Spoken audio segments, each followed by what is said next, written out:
ताबूत साज Adrian Prokhorov के घरेलू सामान की आखिरी चीजें भी गाड़ी पर लद गईं।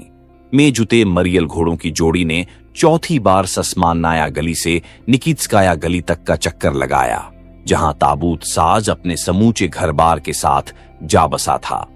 दुकान में ताला डालकर उसने दरवाजे पर एक तख्ती लगा दी कि यह घर बिक्री या किराए के लिए खाली है, और अपने नए निवास स्थान की ओर पैदल ही चल पड़ा। लेकिन जब वह उस नए पीले घर के निकट पहुंचा, जिसे खरीदने के लिए कितनी मुद्दत से उसके मन में चाह थी और जिसे अब वह खासी रकम देकर खरीद पाया था, तो वह यह जानकर हैरान रह गया कि अब उसके दिल में कोई उमंग या खुशी नहीं है। अनजानी दहलीज लांघ कर नई जगह में पांव रखते समय, जहां अभी तक सब कुछ अत व्यस्त और उल्टा पलटा था, उसके मुंह से उस झरझर दरबे के लिए एक आह निकल गई जिसे छोड़कर वह आया था। 18 साल उसने वहां बिताए थे और व्यवस्था इतनी सख्त थी कि एक सींक भी इधर से उधर नहीं हो सकती थी। उसने अपनी दोनों लड़कियों और घर की नौकरानी को सुस्त कहकर डांटा और खुद भी उनका हाथ बंटाने में जुट गया। जल्द ही घर करीने से सज गया। देवमूर्ति का स्थान, चीनी के बर्तनों की अलमारी, मेज, सोफे और पलंग, ये सब पिछले कमरे के विभिन्न कोनों में अपनी अपनी जगह पर जमा दिए गए। घर के मालिक का सामान, हर रंग और माप के ताबूत, मातमी लबादों, टोपियों और मशालों से भरी अलमारियां रसोई और बैठक में झंझा दी गईं। बाहर दरवाजे के ऊपर एक साइन बोर्ड लटका दिया गया, जिस पर उल्टी मशाल हाथ में लिए हृष्ट पुष्ट आमूर की तस्वीर बनी थी और उसके नीचे लिखा था, सादे और रंगीन ताबूत यहां बेचे और तैयार किए जाते हैं, किराए पर दिए जाते हैं और पुराने ताबूतों की मरम्मत भी की जाती है। उसकी लड़कियां अपने कमरे में आराम करने चली गईं और आद्रियान ने अपनी नई जगह का मुआयना करने के बाद खिड़करी के पास बैठते हुए समोवार गर्म करने का आदेश दिया। ताबूत साज का स्वभाव उसके धंधे के साथ पूर्णतया मेल खाता था। आद्रियान प्रोखोरोव खामोश और मुहर्रमी सूरत वाला आदमी था। वह बिरले ही अपनी खामोशी तोड़ता था, और सो भी उस समय जब वह अपनी लड़कियों को निठल्लों की भांति खिड़कर से बाहर झांकते और राह चलतों पर नजर डालते देखता, या उस समय जब वह अपने हाथ की बनी चीजों के लिए उन अभागों से या भाग्यशालियों से मौके के अनुसार जैसा भी हो कसकर दाम मांगता था, जिन्हें उन चीजों की जरूरत आ पड़ती थी। सो आद्रियान चाय का सांतवा ख्यालों में डूबा हुआ था। यकाएक किसी ने बाहर के दरवाजे को 3 बार खटखटाया। ताबूत साज के विचारों का तांता टूट गया। वह चौंक कर चिल्लाया, कौन है? तभी दरवाजा खुला और एक आदमी शक्ल सूरतहा से, जिसे तुरंत पहचाना जा सकता था कि यह कोई जर्मन दस्तकार है, भीतर कमरे में चला आया और ताबूत साज के निकट आकर प्रसन्न मुद्रा में खड़ा हो गया। मुझे माफ करना पड़ोसी महोदय। टूटी फूटी रूसी भाषा में उसने कुछ इतने अटपटे अंदाज से बोलना शुरू किया कि उस पर आज भी हम अपनी हंसी नहीं रोक पाते हैं। मुझे माफ करना अगर मेरे आने से आपको काम में कोई बाधा हुई हो, लेकिन आपसे जान पहचान करने के लिए मैं बड़ा उत्सुक हूं। मैं मोची हूं, गातिलब शूल्त्स मेरा नाम है। सड़क के उस पार ठीक सामने वाले उस छोटे से घर में रहता हूं, जिसे आप अपनी खिड़की से देख सकते हैं। कल मैं अपने विवाह की रजत जयंती मना रहा हूं और मैं आपको तथा आपकी लड़कियों को आमंत्रित करता हूं कि मेरे यहां आएं और प्रीति भोज में शामिल हों। ताबूत साज ने सिर झुकाकर निमंत्रण स्वीकार कर लिया और मोची से बैठने तथा चाय पीने का अनुरोध किया। मोची बैठ गया। वह कुछ इतने खुले दिल का था कि शीघ्र ही दोनों अत्यंत घुल मिलकर बातें करने लगे। कहिए, आपके धंधे का क्या हाल चाल है? आद्रियान ने पूछा। शूल्त्स ने जवाब दिया, कभी अच्छा कभी बुरा, सब चलता है। यह बात जरूर है कि मेरा माल आपसे भिन्न है। जो जीवित हैं वे बिना जूतों के भी रह सकते हैं, लेकिन मरने के बाद तो ताबूत के बिना काम चल नहीं सकता। बिल्कुल ठीक कहते हो, आद्रियान ने सहमति प्रकट की। लेकिन एक बात है, माना कि अगर जीवित आदमी के पास पैसा नहीं है तो वह बिना जूतों के रह जाए और तुम्हें टाल जाए, लेकिन मृत भिखारी के साथ ऐसी बात नहीं। बिना कुछ खर्च किए ही वह ताबूत पा जाता है। इस तरह बातचीत का यह सिलसिला कुछ देर और चलता रहा। आखिर मोची उठा और अपने निमंत्रण को एक बार फिर दोहराते हुए उसने ताबूत साज से विदा ली। अगले दिन ठीक दोपहर के समय ताबूत साज और उसकी लड़कियां नए खरीदे हुए घर के दरवाजे से बाहर निकले और अपने पड़ोसी से मिलने चल दिए। मोची का छोटा सा कमरा अतिथियों से भरा था। उनमें अधिकांशम जमर्न दस्तकार, उनकी पत्नियां और ऐसे युवक मौजूद थे जो उनकी शागिर्दी कर रहे थे। रूसी सरकारी कारिंदों में से केवल एक ही वहां मौजूद था, पुलिस का सिपाही यूरको। जाति का वह चूखोन था और बावजूद इसके कि उसका पद निम्न स्तर का था, मेजबान उसकी अवभगत में खास तौर से जुटा था। 25 साल से पूरी फरमाबरदारी के साथ वह अपनी नौकरी बजा रहा था। 1812 के अग्निकांड ने प्राचीन राजधानी को ध्वस्त करने के साथ साथ उसकी पीली संतरी चौकी को भी खाक में मिला दिया था। लेकिन दुश्मन का दुम दबाकर भागते ही उसकी जगह पर एक नई संतरी चौकी का उदय हो गया। सलेटी रंग की ओर सफेद यूनानी ढंग के पायों से अलंकृत और सिर से पांव से लैस यूरको उसके सामने अब फिर पहले की ही भांति इधर से उधर गश्त लगाने लगा। निकीत्स्की दरवाजे के इर्द गिर्द बसे सभी जर्मनों से वह परिचित था और उनमें से कुछ तो ऐसे थे जो इतवार की रात उसकी संतरी चौकी में ही काट देते थे। आद्रियान भी उससे जान पहचान करने में पीछे नहीं रहा और जब अतिथियों ने मेज पर बैठना शुरू किया तो ये दोनों एक दूसरे के साथ बैठे। शूल्ट्स, उसकी पत्नी और उनकी 17 वर्षीय लड़की लौथखेन अपने अतिथियों के साथ भोजन में शामिल होते हुए भी परोसन और रकाबियों में चीजें रखने में बावर्ची की मदद दे रही थीं। बियर खुलकर बह रही थी। यूरको अकेले ही 4 के बराबर खा पी रहा था। आद्रियान भी किसी से पीछे नहीं था। उसकी लड़कियां बड़े सलीके से बैठी थीं। बातचीत का सिलसिला जो जर्मन भाषा में चला रहा था हर घड़ी जोर पकड़ रहा था। सहसा मेजबान ने सबका ध्यान अपनी ओर खींचा और कोलतार पुती एक बोतल का कार्क खोलते हुए रूसी भाषा में जोरों से चिल्लाकर कहा, नेक दिल लुइजा की सेहत का जाम। काग के निकलते ही तरल शैंपनी का फेन उड़ने लगा। मेजबान ने अपनी अधेड़ जीवन संगिनी का ताजा रंगतदार चेहरा चूमा और अतिथियों ने हल्ले गुल्ले के साथ नेक लुइजा के स्वसत्य की जाम पिया। इसके बाद एक दूसरी बोतल का काग खोलते हुए मेजबान चिल्लाया, प्यारे अतिथियों के स्वास्थ्य का जाम, और अतिथियों ने बदले में धन्यवाद देते हुए फिर गिलास खाली कर दिए। इसके बाद स्वास्थ्य कामना के लिए गिलास खनकाने और खाली करने का जैसे तांता बंध गया। जितने अतिथि थे एक एक करके उन सबकी सेहत के जाम पिए गए। फिर मास्को और करीब 1 दर्जन छोटे मोटे जर्मन नगरों के नाम पर गिलास खनके, फिर सब धंधों के नाम पर एक साथ और उसके बाद अलग अलग करके गिलास खाली हुए और इन धंधों में काम करने वालों, कारीगरों तथा सभी नए शागिर्दों के स्वास्थ्य के नाम बोतलों के काग खुले। आद्रियान ने इतनी अधिक पी कि उस पर भी ऐसा रंग सवार हुआ कि उसने सचमुच एक अनूठे से जाम का प्रस्ताव किया।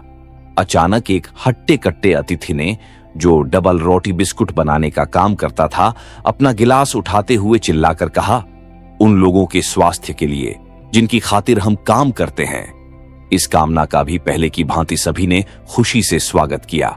अतिथि एक दूसरे के सामने झुक झुक कर गिलास खाली करने लगे। दर्जी मोची के सामने, मोची दर्जी के सामने, नानाबाई इन दोनों के सामने और सभी अतिथि एक साथ मिलकर नानबाई के सामने। एक दूसरे के सामने झुककर पारस्परिक अभिवादन का यह सिलसिला अब भी चल ही रहा था कि यूरको ने ताबूत साज की ओर मुंह करते हुए चिल्लाकर कहा, आइए पड़ोसी, आके मृत आसामियों के स्वास्थ्य का जाम पिए। इस पर सभी हंस पड़े। केवल ताबूत साज चुप रहा। उसे यह बुरा लगा और उसकी भौहें चढ़ गईं। लेकिन इधर किसी का ध्यान नहीं गया। अतिथियों का दौर चलता रहा और जब वे मेज से उठे तो उस समय रात की आखिरी प्रार्थना के लिए गिरजे की घंटियां बज रही थीं। काफी रात ढल जाने पर अतिथि विदा हुए। अधिकांश नशे में धुत थे। हट्टा कट्टा नानबाई और जिल्द साज पुलिस के सिपाही की दोनों बगलों में अपने हाथ डाले उसे उसकी चौकी की ओर ले चले। ताबूत साज भी अपने घर लौट आया था। वह गुस्से से भरा था और उसका दिमाग अस्त व्यस्त सा हो रहा था। आखिर उसने सस्वर सोचा, मेरा धंधा क्या अन्य धंधों से कम सम्मानपूर्ण है? ताबूत साज और झल्लाद क्या भाई भाई हैं? क्या उन्हें एक साथ रखा जा सकता है? तो फिर इन विदेशियों के हंसने में क्या तुक थी? वे क्यों हंसे? क्या वे ताबूत साज को रंग बिरंगे कपड़ों वाला विदूषकाहा समझते हैं? फिर मजा यह कि मैं इन सबको गृह प्रवेश के प्रीति भोज में बुलाने जा रहा था। ओह नहीं, मैं ऐसी बेवकूफी नहीं करूंगा। मैं उन्हें ही बुलाऊंगा जिनके लिए मैं काम करता हूं, अपने ईसाई मृतकों को। ओह मालिक, नौकरानी ने, जो उस समय ताबूत साज के पांव से जूते उतार रही थी, कहा। जरा सोचिए तो सही कि यह आप क्या कर रहे हैं। सलीब का चिन्ह बनाइए। कहीं मृतकों को भी गृह प्रवेश के लिए बुलाया जाता है? कितनी भयानक बात है यह। ईश्वर साक्षी है, यह मैं जरूर करूंगा, आद्रियान ने कहना जारी रखा। और कल ही ऐ मेरे आसामियों, मेरे शुभचिंतकों, कल रात भोज में शामिल होकर मुझे सम्मानित करना। जो कुछ रूखा सूखा मेरे पास है सब तुम्हारा ही दिया हुआ तो है। इन शब्दों के साथ ताबूत साज ने बिस्तर की शरण ली और कुछ ही देर बाद खर्राटे भरने लगा। सुबह जब आद्रियान की आंखें खुलीं तो उस समय काफी अंधेरा था। सौदागर की विधवा त्रुखिना रात में ही मर गई थी और उसके कारिंदे द्वारा भेजे गए एक आदमी ने आकर इसकी खबर दी थी। वह घोड़े पर सवार तेजी से उसे दौड़ता आया था।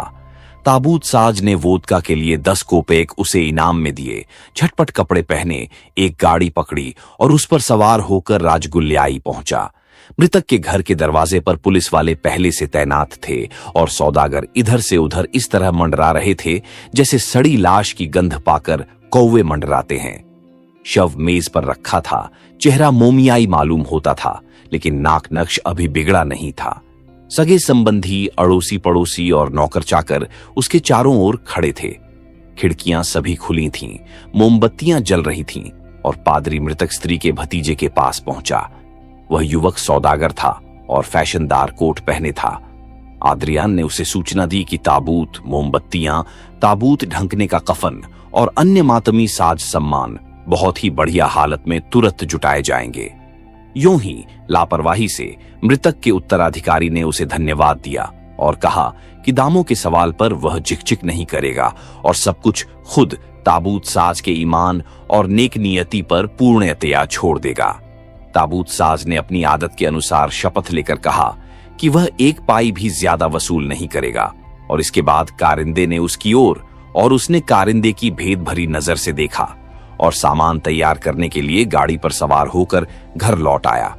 दिन भर वह इसी तरह राज्य गुलाई और निकित्स्की दरवाजे के बीच भाग दौड़ करता रहा। कभी जाता, कभी वापस लौटता।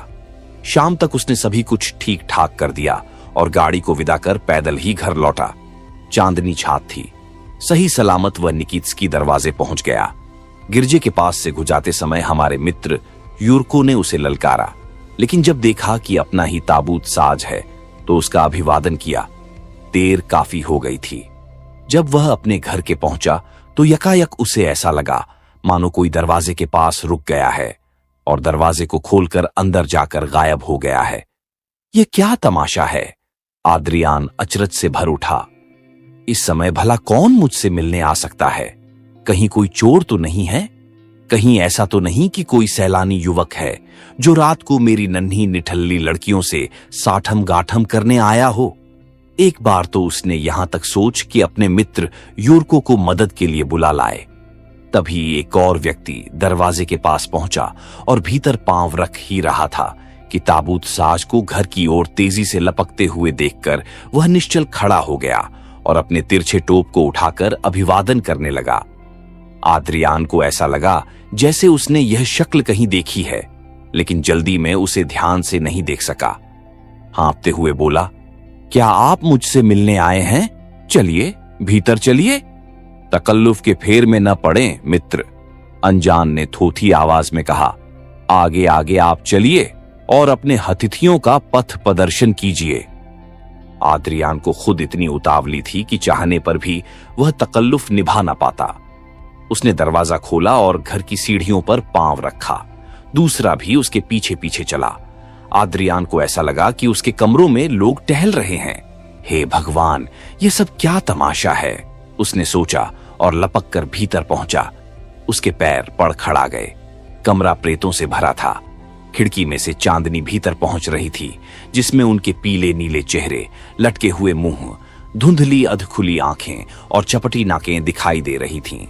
आद्रियान ने भय से कांपकर पहचाना कि ये सब वही लोग हैं जिनको दफनाने में उसने योग दिया था, और वह जो उसके साथ भीतर आया था वही ब्रिगेडियर था जिसे मूसलाधार वर्षा के बीच दफनाया गया था। वे सब पुरुष और स्त्रियां भी ताबूत साज के चारों ओर इकट्ठे हो गए और सिर झुका झुकाकर अभिवादन करने लगे। भाग्य का मारा केवल एक ही ऐसा था जो कुछ दिन पहले मुफ्त दफनाया गया था, वहीं पास नहीं आया।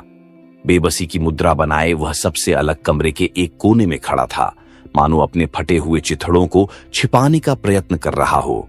उसके सिवा अन्य सभी बढ़िया कपड़े पहने थे।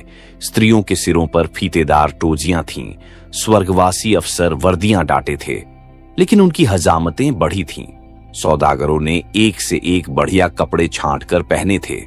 देखो प्रोखोरोव, सबकी ओर से बोलते हुए ब्रिगेडियर ने कहा, हम सब तुम्हारे निमंत्रण पर अपनी अपनी कब्रों से उठकर आए हैं। केवल वे जो एकदम असमर्थ हैं, जो पूरी तरह गलसड़ चुके हैं, नहीं आ सके।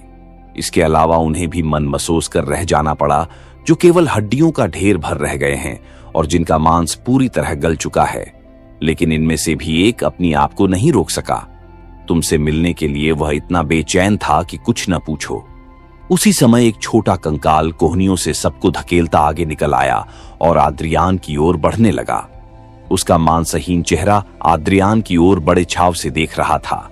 तेज हरे और लाल रंग की धज्जियां उसके ढांचे से जहां तहां लटकी थीं, जैसे बांस से लका दी जाती है, और उसके घुटने से नीचे की हड्डियां घुड़सवारी के ऊंचे जूतों के भीतर इस तरह खटखटा रही थीं, जैसे खरल में मूसली खटखटाती है।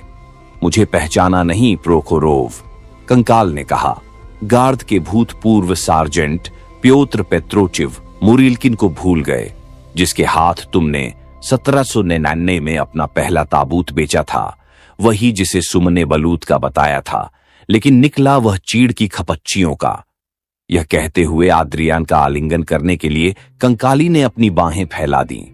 अपनी समूची शक्ति बटोरकर आद्रियान चिल्लाया और कंकाल को उसने पीछे धकेल दिया।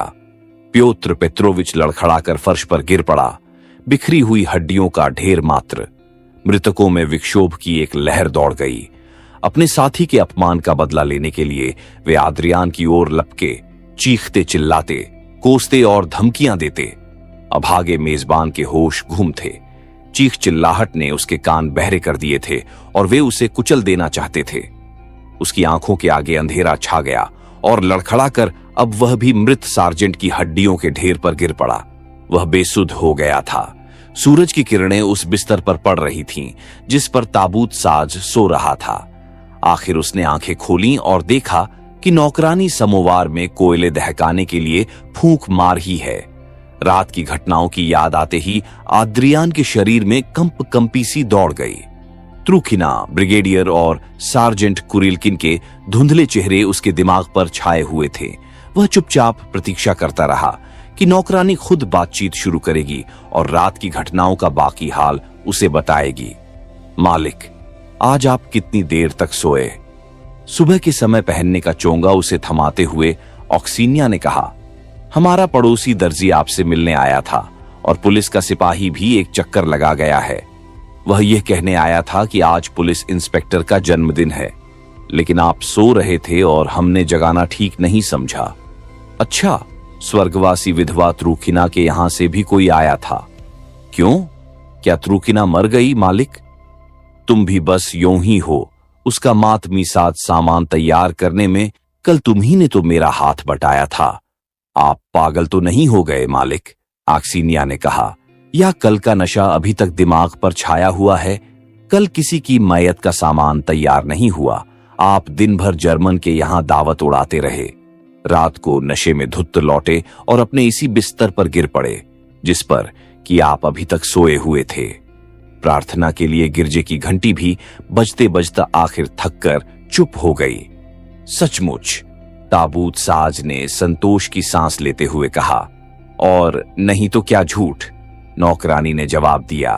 तो फिर जल्दी से चाय बनाओ और लड़कियों को यहीं बुला लाओ।